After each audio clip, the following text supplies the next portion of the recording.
Баршаңызға сәлем, қыздар, қалдарыңыз қалай?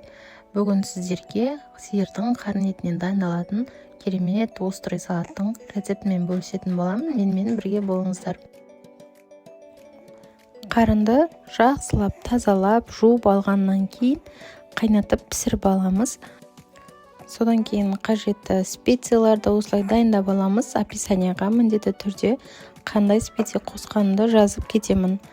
Укроп, чеснок пен сәбізді осылай теркадан өткізіп алдым. Одан кейін 70% уксус және оливковое масло. Егер оливковое масло болмаса, жай күнбағыс майда жарай береді. Ең алдымен қарнымызды кесіп салатқа дайындаймыз. Ол үшін осындай ұзын формаға келтіріп кесіп алатын боламыз. Ұзынша етіп бұраймыз.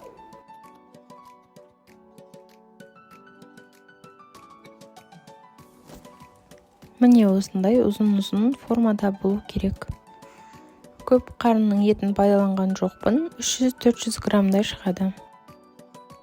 Барлығын турап дайындап болғаннан кейін үстіне теркадан өткізілген сәбізімізді саламыз. Содан кейін уксусымызды өлшеп құйып аламыз да жақсылап араластырамыз. Жақсы араластырып болғаннан кейін бетіне тәрелке жағамыз. Ауа кірмеу керек. Осылай 10 минут көлемінде ұстап тұрамыз. 10 минуттан кейін ашып қалған специяларды, укропты және чеснок, оливковое маслоны салып, жақсылап онда араластырамыз.